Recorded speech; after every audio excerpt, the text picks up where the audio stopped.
You ever notice how your perfectly organized planner falls apart the moment life actually happens? You block out your morning routine. Meditation at 6. Gym at 7. Healthy breakfast at 8. Work by 9. Then your kid gets sick at 5:30. Your car won't start. Your boss calls with an emergency. Your planner becomes a monument to naivete. And you know what's worse? You blame yourself. You think you're not disciplined enough, not organized enough, not together enough. But what if the problem isn't you? What if the problem is that you're using a Western tool designed for a world that doesn't exist, a world where variables are controllable, where chaos is an exception, where life follows a schedule? There's a Japanese philosophy that was designed for the opposite world, the real world, the world where chaos isn't the exception, it's the rule. And once you understand how it works, you'll never look at planning the same way again. Before we begin, subscribe to the channel and drop a like below. And tell me in the comments what unexpected thing destroyed your plans this week. I read every comment. Now let's talk about Marcus Chen. Marcus was 34 years old, marketing director at a tech startup. 2 kids under 5, wife who worked full-time, standard modern pressure cooker. Marcus was obsessed with productivity systems. He'd tried them all. Bullet journaling, time blocking, getting things done, the Pomodoro technique, Notion templates with 17 layers of complexity. Every Sunday night, Marcus would plan his week with military precision. Color-coded calendar, task priorities, time allocations, contingency buffers. Monday morning, he'd wake up ready to execute his perfect plan. By Monday afternoon, the plan was in ruins. Emergency client meeting moved his whole schedule. Kids' school called, stomach bug, traffic accident on the highway, 3 urgent emails that couldn't wait. Marcus would try to salvage the plan. He'd move things around, adjust, compress, cut. But by Tuesday, he'd given up. By Wednesday, he was improvising. By Thursday, he was drowning. By Friday, he was making promises to himself about next week being different. The cycle repeated every single week for 3 years. His wife saw what was happening. Marcus, maybe you need to plan less. That made him angry. Plan less? How is planning less the solution? The problem is I'm not planning well enough. He bought another productivity book, attended a time management seminar, downloaded a new app. Nothing changed until the day his daughter asked him a question that broke something inside him. It was Saturday morning. Marcus was reorganizing his task management system for the 4th time that month, testing a new methodology he'd discovered on YouTube. His 7-year-old daughter walked into his office. "Daddy, why do you always look worried?" Marcus looked up from his laptop. "I'm not worried, sweetie. I'm just planning." "But you're always planning. And you're always worried when your plans don't work. Why don't you just see what happens?" Out the mouths of children. Marcus sat there after she left, staring at his screen. 17 different apps open. 400 uncompleted tasks. 3,000 unread productivity articles saved for later. He was building elaborate systems to manage chaos. And the systems themselves had become chaos. That night, Marcus did something he never did. He Googled, how do people deal with chaos without planning? He found a Reddit thread where someone mentioned a book by a Japanese monk. The author argued that Western productivity systems fail because they're built on a false assumption. The assumption that life is predictable. Marcus downloaded the book and started reading at 11 p.m. He didn't stop until 4 in the morning because what he was reading contradicted everything he'd been taught about success, about organization, about how to live effectively. The book talked about a principle called mu, nothingness, emptiness, not as nihilism, but as space. Western planning fills every gap. Japanese wisdom creates gaps intentionally. Western planning fears the unknown. Japanese wisdom embraces the unknown as the only constant. Western planning tries to control outcomes. Japanese wisdom focuses on controlling response to outcomes. Marcus read about Zen monks who structured their days but held their plans loosely, who had routines but adapted them completely when circumstances changed, who prepared intensely but attached to nothing. The book quoted an old saying, "The bamboo that bends is stronger than the oak that resists." Your planner is an oak, and life is a typhoon. The next morning, Marcus did something radical. He deleted every productivity app on his phone, all 17 of them.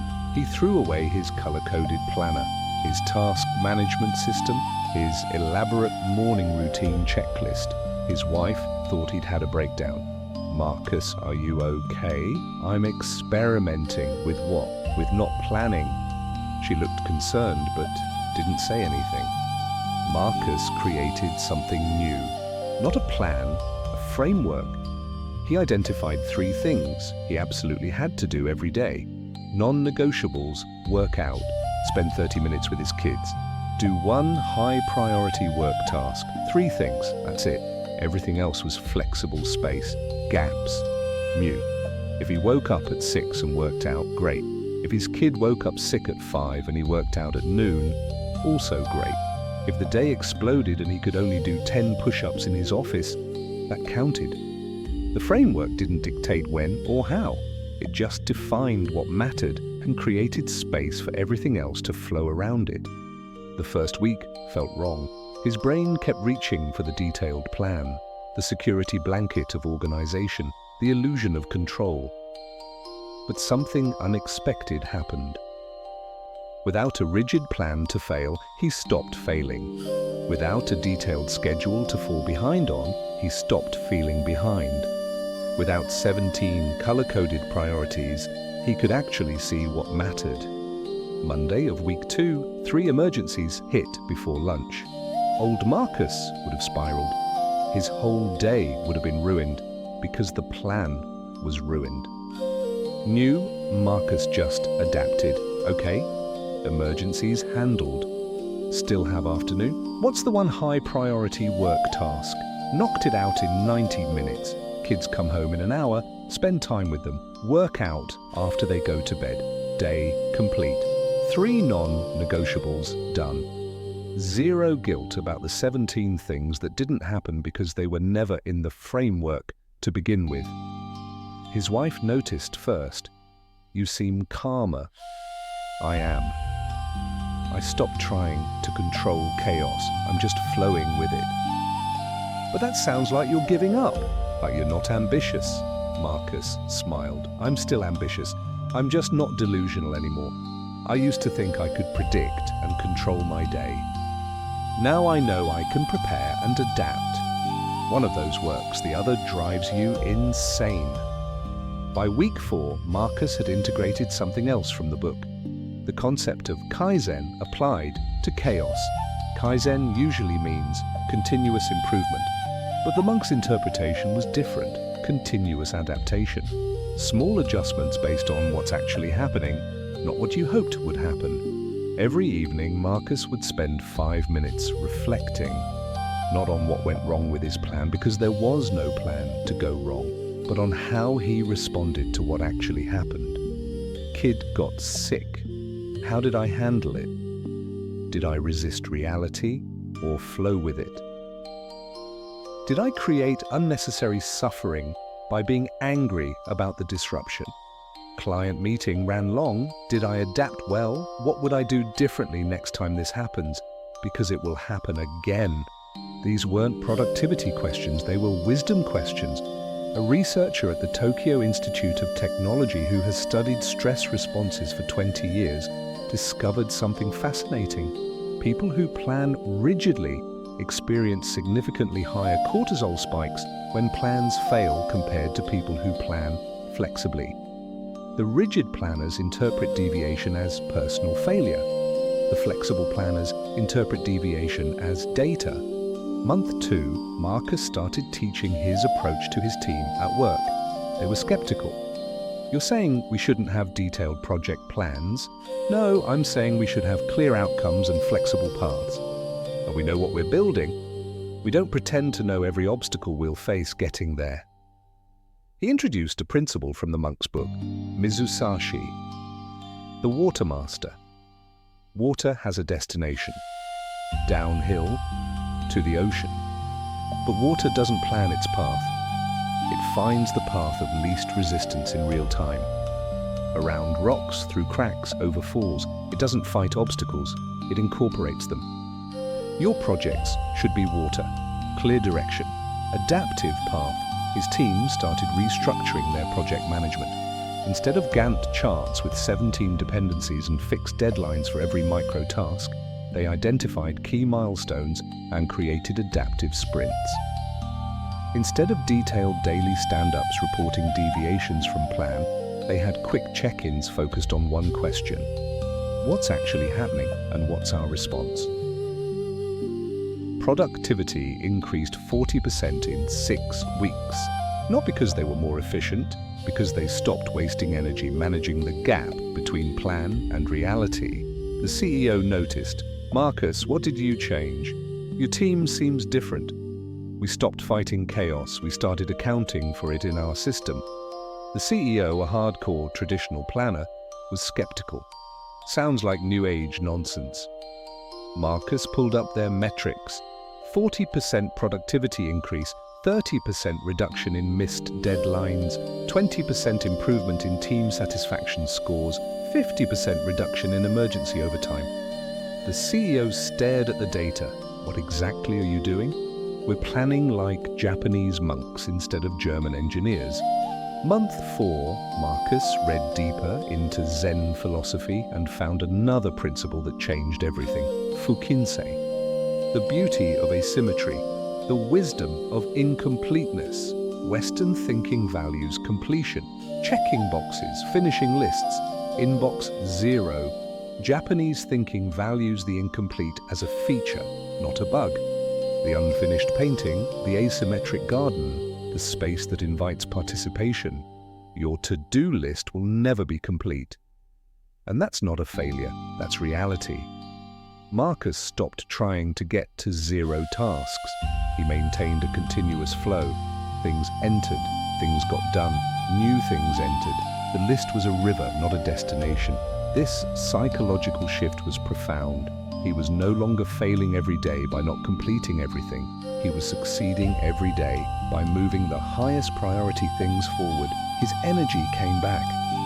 The constant low-grade anxiety that had hummed in his nervous system for years started to dissipate. Month 5 brought the real test. Marcus's company was acquired. Complete chaos, new ownership, new processes, new leadership. Half the staff laid off, reorganization, uncertainty everywhere. Old Marcus would have fallen apart. All his careful systems disrupted, all his plans obsolete, all his structures demolished. New Marcus approached it differently. What are my 3 non-negotiables right now? Keep my team performing, maintain my health, stay present for my family during the stress. Everything else, flexible space, adapt, flow, respond. While his colleagues spiraled, trying to figure out the new org chart, the new processes, the new politics, Marcus just showed up and did excellent work. He didn't know the new system yet? Fine. He learned it as needed. He didn't know who his new boss would be?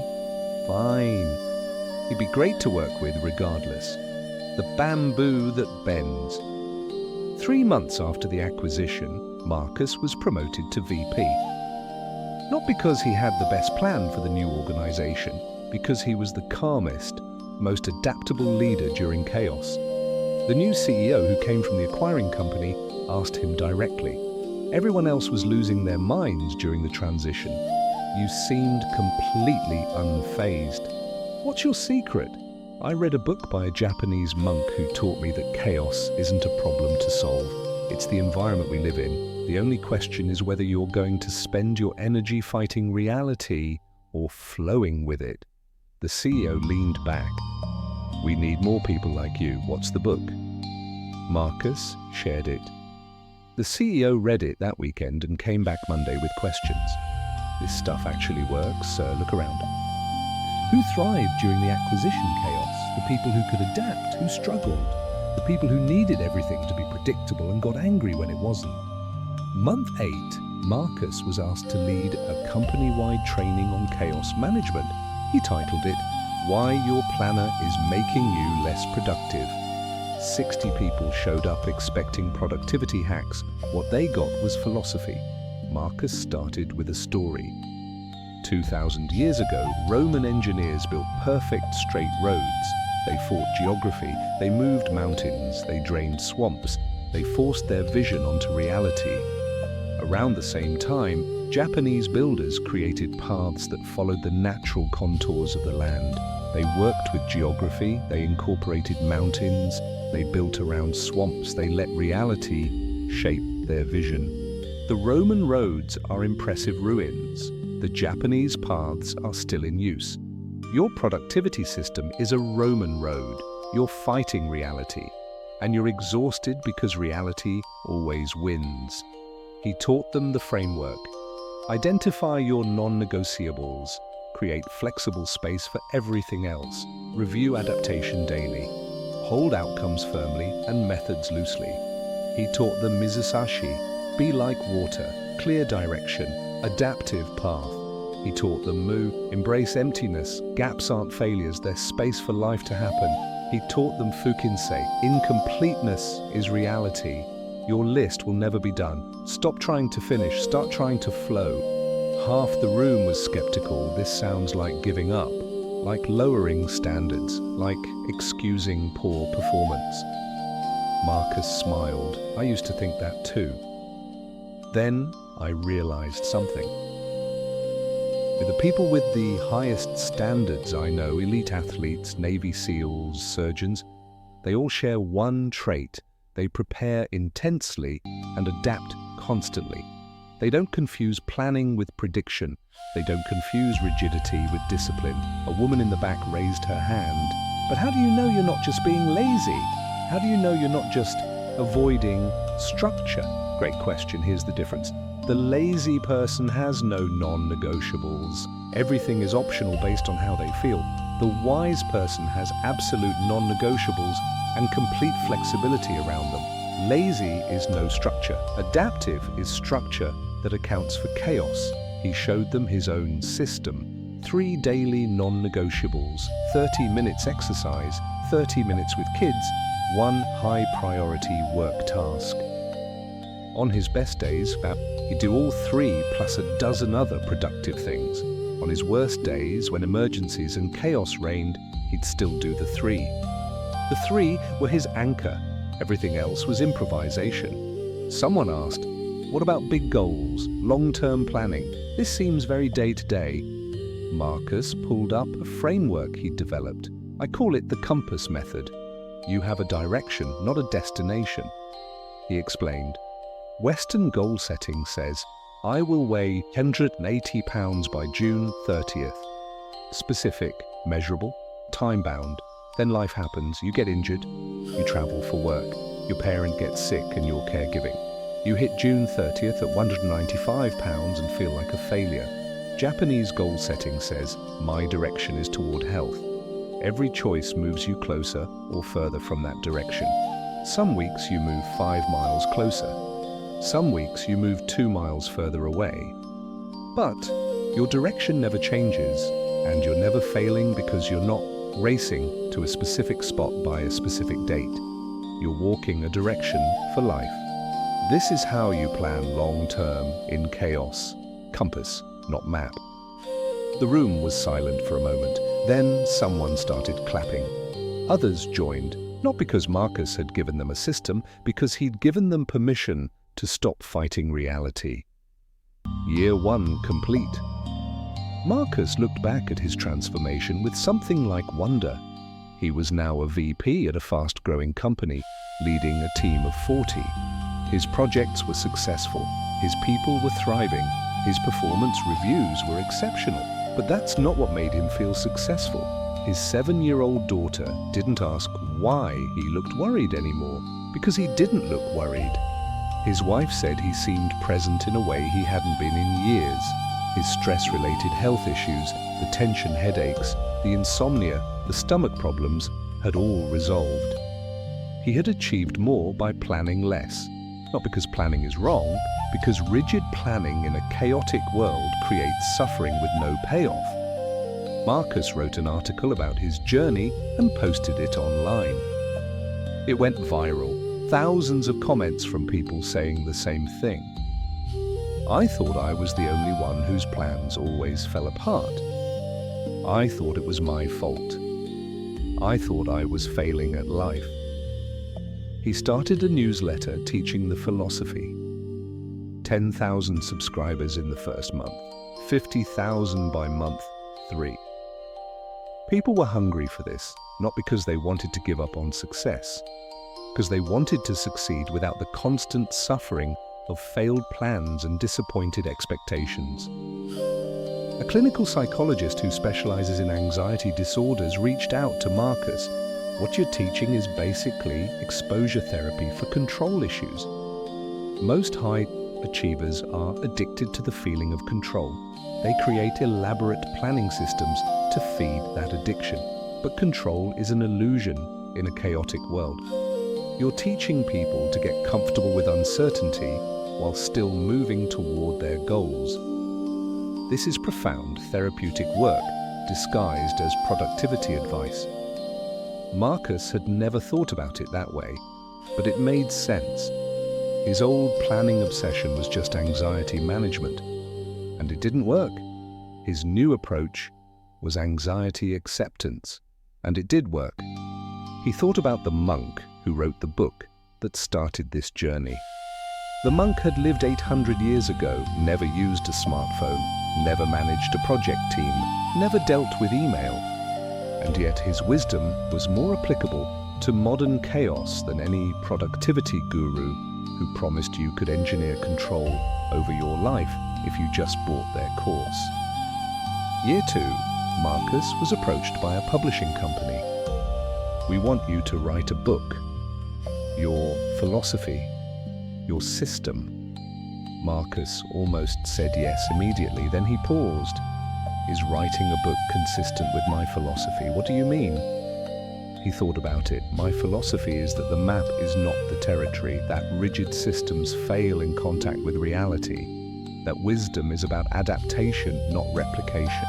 If I write a book with a detailed system, people will try to follow it exactly, and it will fail for most of them because their chaos isn't my chaos. So what are you saying? No book? I'm saying if I write it, it won't be a system, it'll be a perspective. Principles, not procedures. Philosophy, not formulas. The publisher hesitated. That's a harder sell. People want steps, they want frameworks, they want the exact system.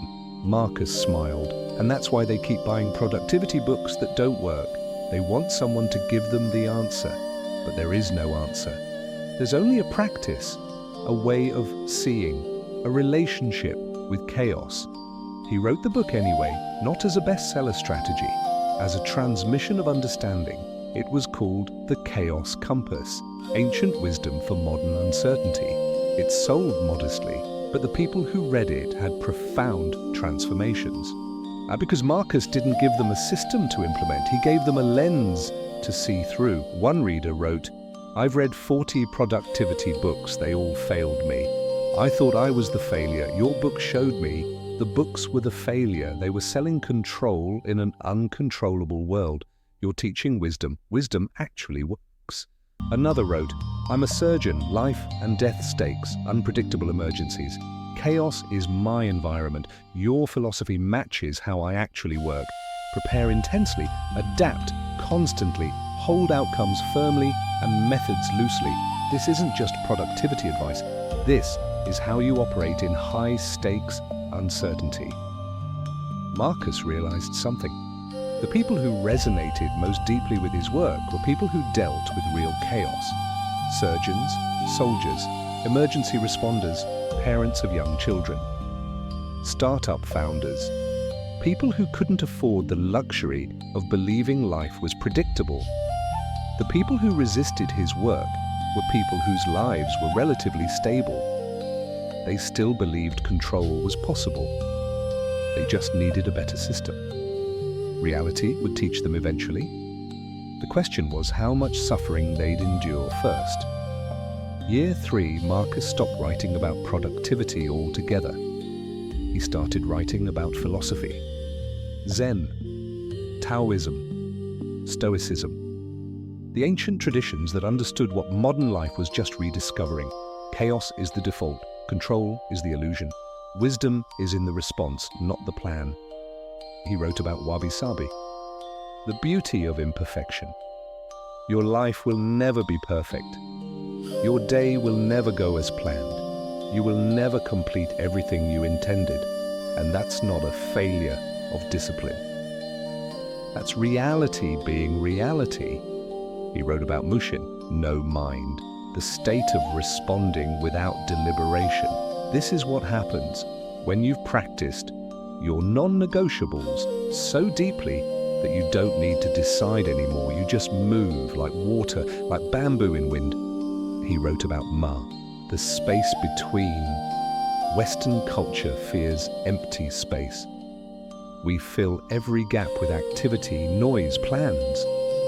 Japanese culture understands that space is where possibility lives, where adaptation happens, where life flows. His most popular article was titled, "Your Planner is Lying to You." It began like this. Every Sunday night, you fill in your planner with military precision. You block your time, you schedule your tasks, you create the perfect week. And every week by Wednesday, your perfect plan is in ruins. The problem isn't you, the problem is the premise. The premise that life is predictable enough to plan in detail. The premise that if you just get organized enough, you can control outcomes. The premise that chaos is the exception rather than the rule. Japanese wisdom starts from a different premise. Chaos is the rule. Unpredictability is guaranteed. Control is an illusion. The only question is how skillfully you adapt. When you start from that premise, everything changes. You stop creating rigid plans that make you feel like a failure when they inevitably break. You start creating flexible frameworks that allow you to succeed regardless of what chaos arrives. The article was shared by Navy SEALs, ER doctors, and mothers of twins. People who lived in chaos and knew that Marcus was speaking truth. But the comments section was fascinating. Half the people got it immediately. The other half were angry. They accused Marcus of promoting laziness, of making excuses for poor performance, of giving up on excellence. Marcus realized these people weren't reading what he wrote. They were projecting their fears onto it, the fear that if they stop trying to control everything, they'll lose everything, the fear that adaptation means surrender. He wrote a follow-up article addressing this directly. There are two types of people who resist this philosophy. First, people who've never experienced real chaos.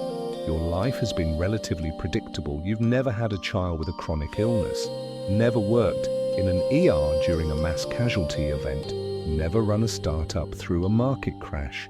You still think control is possible because you haven't been broken by reality yet. Second, people whose identity is wrapped up in being highly organized. You've spent years building elaborate systems. You've invested in the narrative that your success comes from your superior planning. Accepting that chaos is uncontrollable threatens your identity. If control is an illusion, who are you? Both responses are understandable, both are prisons. Real excellence doesn't come from control. It comes from clarity about what matters and flexibility about how to achieve it. Real discipline isn't following a plan, it's showing up to your non-negotiables regardless of circumstances. The strongest people I know don't have the best plans. They have the strongest principles and the most adaptive practices. A Harvard researcher who has studied resilience in extreme environments for 15 years explains it this way. In our studies of people who thrive in chaos, SEALs, astronauts, mountaineers, ER surgeons, we found a consistent pattern. They all had what we call robust preparation and radical flexibility. They prepared intensely for multiple scenarios but remained unattached to any specific plan. When reality diverged from expectation, they adapted instantly without emotional resistance. The people who failed had the opposite pattern: detailed single plans and emotional rigidity when those plans failed. Marcus reflected on his journey often. 3 years ago he was drowning. 17 productivity apps, color-coded planners, detailed schedules, and constant failure, constant anxiety, constant feeling of being behind. Now, 3 non-negotiables: flexible space, compass direction, and peace. He was more successful by every external metric: better job, better income, better performance, but more importantly, better internally. Present with his family, calm in chaos, at peace with imperfection. The shift wasn't complicated, it just required accepting reality. Life is chaos, control is illusion, wisdom is adaptation. His daughter, now 10 years old, said something that made him tear up. "Dad, I like how you are now, better than how you used to be." "What do you mean?" "You used to get mad when things didn't go how you planned. Now you just smile and figure it out. It's better." Out of the mouths of children, Marcus realized the ultimate irony. He'd spent years trying to control life so he could be present and peaceful. And the controlling made him absent and anxious. Only when he gave up control did he find what control was supposed to give him. This is the paradox. Western culture doesn't understand. Eastern wisdom has known it for millennia. The tighter you grip, the less you hold. The more you plan, the less you can adapt. The more you need things to be a certain way, the more you suffer when they're not. True strength isn't in forcing reality to match your plan. It's in dancing with reality as it actually is. Marcus wrote a final article titled, "What I Wish I'd Known 10 Years Ago." It was simple. 10 years ago, I thought success meant having my act together. Color-coded calendar, everything organized, life under control. I was wrong. Success means knowing what matters and doing it regardless of whether your calendar is organized or your inbox is at 0 or your day went according to plan. Success means having 3 non-negotiables and the wisdom to adapt everything else. Success means preparing intensely and holding loosely. Success means being like water, clear direction, adaptive path. Success means understanding that chaos isn't a failure of planning. Chaos is the environment, and you don't succeed by controlling the environment. You succeed by developing the skill to thrive in any environment. This is what ancient Japanese philosophy understood. This is what modern productivity culture has forgotten. Your planner can't account for chaos because chaos is unaccountable. It's unpredictable, it's guaranteed, it's reality. Stop fighting it. Stop trying to engineer control over the uncontrollable. Stop creating elaborate systems that give you the illusion of certainty. Start practicing adaptation. Start building flexibility into your framework. Start measuring success by your response to chaos, not by the absence of chaos. Because chaos isn't going anywhere. The world is getting faster, more complex, more unpredictable. You can spend the rest of your life frustrated that your plans keep falling apart. Or you can learn to dance with uncertainty. The Japanese figured this out 1,000 years ago. We're just now rediscovering their wisdom. Be like water, be like bamboo. Bend instead of break. Flow instead of force. Adapt instead of resist. This isn't giving up on excellence. This is understanding what excellence actually requires in a chaotic world. Marcus's article ended with a challenge. This week, try something radical. Don't make a detailed plan. Just identify 3 things that matter. Do them regardless of what chaos shows up. Create space for everything else to flow. You'll probably feel uncomfortable at first. Your brain will reach for the security blanket of detailed planning. Let it feel uncomfortable.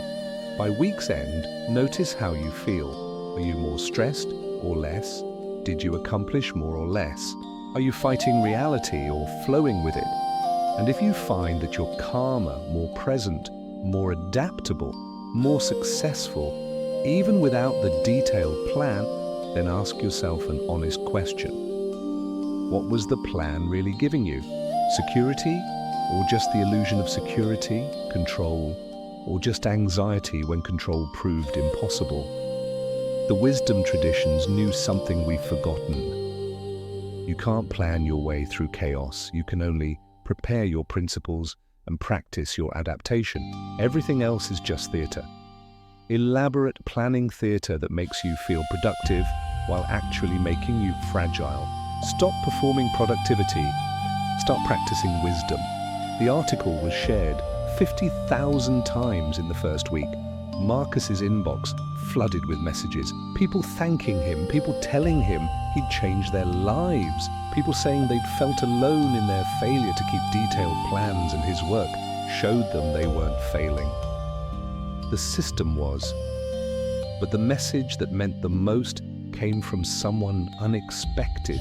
His old CEO, the one who'd been skeptical, the hardcore traditional planner. Marcus, I need to tell you something. I resisted your philosophy for a year, thought it was nonsense. Then my wife got diagnosed with cancer, stage 3, 6 months of treatment, chaos. My elaborate planning systems collapsed immediately. I couldn't color code cancer. I couldn't time block chemotherapy. I couldn't Gantt chart mortality. I remembered your framework. 3 non-negotiables. Be present for my wife. Keep the company stable. Maintain my own health enough to be useful. Everything else, flexible space, it saved me. More than that, it let me show up for her in ways I never could have if I'd been trying to maintain control over the uncontrollable. Thank you for teaching me what strength actually looks like. It's not having a perfect plan, it's having the wisdom to adapt when all plans fail. Marcus read that message 3 times, then he closed his laptop and went outside where his kids were playing in the yard. His 10-year-old daughter saw him and ran over. "Dad, can you play with us?" Old Marcus would have said, "Let me just finish this one thing." His plan would have said 30 more minutes of work. His calendar would have been blocked. His system would have resisted the interruption. New Marcus said, "Absolutely!" And they played until dinner. Unplanned, unscheduled, perfect. Because he'd learned what matters. And what matters doesn't wait for your calendar to have an opening. What matters shows up whenever it shows up. And wisdom means being ready to recognize it and respond to it. This is the philosophy that accounts for chaos, not by predicting it, not by preventing it, not by controlling it, but by dancing with it, by being bamboo instead of oak, by being water instead of stone, by being present instead of planned. The ancient Japanese teachers knew this truth. They lived in a world of earthquakes and tsunamis and wars. Chaos wasn't theoretical, it was daily reality. And their wisdom wasn't about achieving control, it was about achieving peace in the absence of control. And this is what modern productivity culture has lost. This is what ancient philosophy remembers. You want to be successful in chaos. Stop trying to eliminate chaos. Stop trying to engineer chaos out of your life with better planning. Instead, build yourself into someone who can thrive in chaos, someone who has clear principles, someone who knows what matters, someone who can adapt instantly without suffering, someone who measures success by responsiveness, not by plan completion. This is the path. Not easier, not simpler, not faster, but wiser, truer, more aligned with reality as it actually is, not as we wish it would be. The question isn't whether chaos will arrive in your life. It already has. It's arriving right now. It will arrive tomorrow. It never stops arriving. The question is whether you'll spend your energy fighting it with elaborate plans that fail, or whether you'll develop the wisdom to dance with it. One path leads to constant frustration and low-grade anxiety. The other path leads to peace and actual effectiveness. Ancient Japanese philosophy chose the second path. Now you have the same choice. Marcus made his choice 3 years ago. It changed everything, not because chaos stopped showing up, but because he stopped suffering when it did. And that's the real transformation, not controlling circumstances, controlling your response to circumstances, not eliminating chaos, accounting for it in your framework, not building plans that require perfection, building practices that work in imperfection. This is wisdom. This is what your planner can never teach you. Because your planner was designed for a world that doesn't exist, a world of predictability, a world of control, a world without chaos. Japanese philosophy was designed for the real world, the world you actually live in, the world where chaos is guaranteed. And once you understand that, everything changes, not overnight, but gradually, one adapted response at a time, one moment of flowing instead of fighting, one practice of wisdom instead of planning, until one day you realize you're not drowning anymore, you're swimming, you're not breaking, you're bending, you're not fighting reality, you're dancing with it.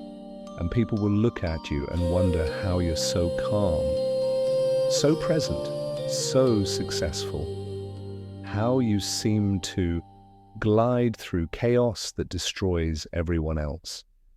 And you'll smile because you know the secret. Secret that ancient teachers knew, the secret that modern culture forgot. The secret isn't having a perfect plan, it's having no attachment to any plan, clear direction, adaptive path, non-negotiable principles, flexible everything else. This is the philosophy that accounts for chaos, not by denying it, by dancing with it. Your planner can't do that, but you can. If you're willing to let go of the illusion of control and grab hold of the reality of adaptation. The ancient teachers are waiting. The wisdom is available. The path is clear. The only question is whether you're ready to stop fighting reality and start flowing with it. Marcus was ready 3 years ago, and his life transformed, not because chaos stopped, but because he stopped resisting it. Now it's your turn. What will you choose? Control that doesn't exist? Or wisdom that always works? The chaos isn't waiting for your decision. It's already here. It's already disrupting your plans right now. It will disrupt them tomorrow. Your planner will fail you again and again and again because it was never designed to win. It was designed to give you the feeling of control while reality does whatever it wants. Japanese philosophy offers something different. Not control, not certainty, not predictability, but something better. Peace in chaos, strength in flexibility, success in adaptation. This is the path. Walk it or don't. The chaos doesn't care, but you will. Because 10 years from now, you'll look back and you'll either see a decade of fighting reality and losing, or a decade of dancing with reality and thriving. The ancient teachers knew which one leads to wisdom. Now you know too. What you do with that knowledge is up to you. But choose quickly, because the next chaos is already on its way. And your planner won't save you, but philosophy might, if you let it.